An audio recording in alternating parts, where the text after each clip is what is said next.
Mon Seigneur et mon Dieu, je crois fermement que tu es ici, que tu me vois et que tu m'entends. Je t'adore avec profonde révérence. Je te demande le pardon de mes péchés et la grâce de faire avec profit ce moment de prière.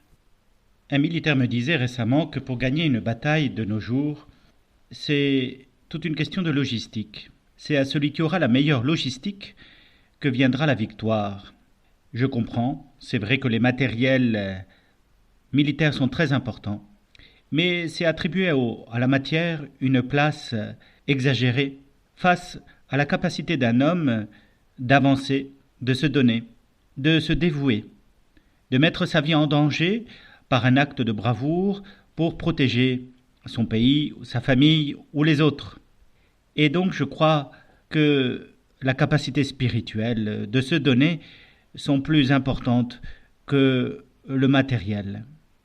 Mais il est vrai, le matériel a une part importante. Si je vous parle de stratégie militaire aujourd'hui, c'est parce que le Seigneur Jésus nous donne aujourd'hui des éléments de stratégie pour évangéliser ce monde. Et cela paraît totalement contraire aux lois de la guerre. Tandis que un militaire mettra de côté du matériel pour réussir sa bataille, par ici les camions, par ici les armes, par ici les tanks, les avions, les bateaux. Jésus, lui, nous dit le contraire. Il nous dit simplement de partir deux par deux, annoncer le royaume, et de n'emporter ni bourse, ni sac, ni sandales. C'est dire, il nous envoie tout démunis de tout sauf de lui, de sa présence, de sa grâce, de son envoi. C'est lui qui nous envoie. Il nous a choisis et il nous envoie. Et cette autorité du Christ délègue à ceux qui ont reçu la mission une capacité, une force et une autorité pour agir en son nom. Et comme l'Évangile le dit, ils guérissent les malades, ils apportent la paix dans les maisons où ils sont invités et annoncent à tous que le royaume des cieux s'est approché d'eux. Jésus nous donne des éléments d'une stratégie qui ne ressemble pas aux stratégies humaines. Je sais que par exemple dans les paroisses, il y a une mode pour utiliser le dernier projecteur à la mode, l'ordinateur, tout ce qu'il faut. Et pourtant, ce n'est pas cela qui permet aux personnes de rencontrer Dieu.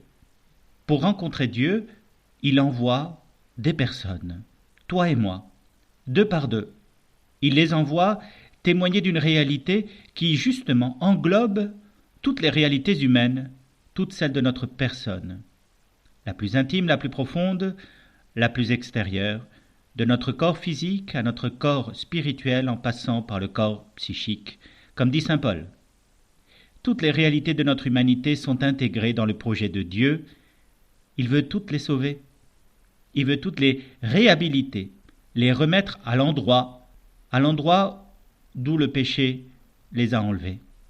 Et comme nous l'avons entendu, Jésus se comporte comme un chef, avec une stratégie, avec des éléments d'orientation qui doivent simplifier l'action et ainsi favoriser l'objectif, la rencontre autour du témoignage de Dieu. Pourquoi le Seigneur, tu nous demandes cela? Pourquoi est-ce que tu nous demandes d'aller comme des agneaux au milieu des loups, sans bourse, sans argent, sans chaussures?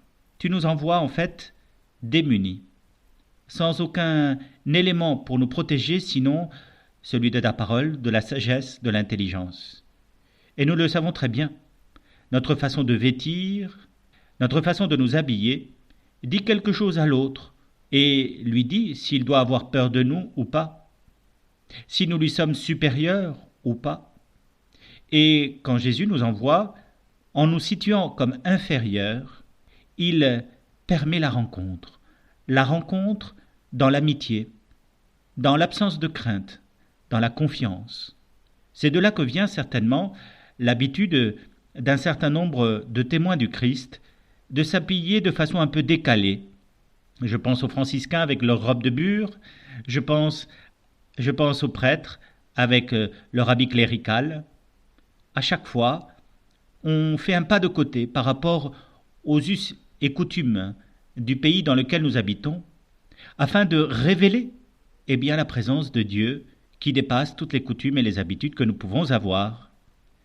Dieu se révèle à nous comme cet enfant dans la crèche de Noël, démuni, pauvre, l'un parmi les autres, pour que nous n'ayons pas peur de toi, Seigneur, et que nous puissions nous tourner vers toi avec toute la confiance dont nous sommes capables, toute l'amitié par laquelle nous avons construit notre relation, parce que, à force de te fréquenter, nous te connaissons mieux, tu nous connais davantage, et tu nous guides et nous appelles à être chaque jour davantage tournés vers toi dans la confiance, à abandonner nos peurs, à les laisser de côté, à ne pas craindre le qu'en dira-t-on, l'opinion d'autrui sur ce que nous avons annoncé, la beauté de la présence de Dieu, ici, maintenant, à côté de toi et en toi. Fais confiance, le Seigneur est là, il t'accompagne et te dirige pour trouver la joie qui éclate comme un rayon de soleil qui traverse le cœur. Et ainsi tu participes à cette stratégie victorieuse du Seigneur qui veut tout rassembler en sa personne pour la présenter au Père et la sauver. Jésus est un chef avec une stratégie de vainqueur. Et d'ailleurs, il a prévu une astuce incroyable pour justement se débarrasser de nos peurs. Il a attiré sur lui toutes les méchancetés dont nous sommes capables, toi et moi. Lui, l'innocent, a subi tout cela sans rien dire. Il ne s'est pas protégé, il a tout accueilli, mais il a tout offert au Père. Et là, sur la croix, lorsqu'il meurt, il continue de l'offrir au Père pour que nous puissions voir que, quel que soit le mal qui nous atteint, l'amour du Père est plus grand. L'amour du Fils pour nous, davantage, et qu'il peut tout assumer, de nos incohérences, de nos erreurs et de nos péchés. Il peut les prendre avec lui et les offrir. Et la réponse du Père, c'est 3 jours plus tard, de le ressusciter, c'est-à-dire de donner à notre humanité tout l'éclat qu'elle avait depuis les origines, depuis le projet de Dieu pour nous.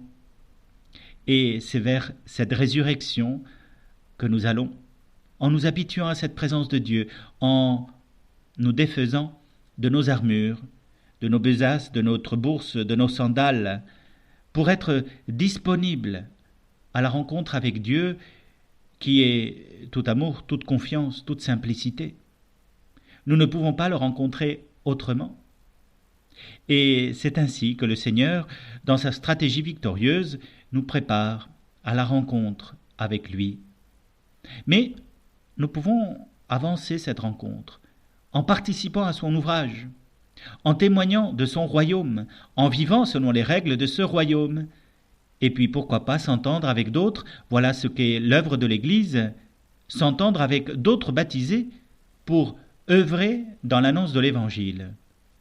Et 2 par 2, témoigner, parce que un seul, l'un ou l'autre, ne peut pas témoigner de toute la totalité du mystère chrétien.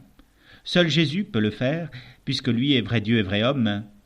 Seul lui peut assumer avec toute l'autorité qui lui est propre la proclamation du royaume. Mais toi et moi, nous ne pouvons pas, parce que nous nous savons pécheurs. Mais pécheurs aimés, pécheurs sauvés. Aimés du Seigneur qui n'a pas hésité à verser tout son sang pour toi et pour moi, pour me sauver, pour te sauver, pour nous aider à ne pas craindre de nous défaire des faux semblants et d'aimer en confiance. L'ouvrage est tellement conséquent que le Seigneur nous demande de prier le maître de la moisson d'envoyer des ouvriers à sa moisson. Et nous allons le faire, toi et moi encore, après ces 10 minutes, en sa présence, pour que le Seigneur nous donne la grâce de participer à son ouvrage. Je te remercie, mon Dieu, de tous les actes d'amour, les inspirations que tu m'as données dans ce temps de prière. Je te demande de les mettre en pratique. Ma Mère Immaculée, Saint Joseph, mon Père et Seigneur, mon ange gardien, veillez sur moi. Amen.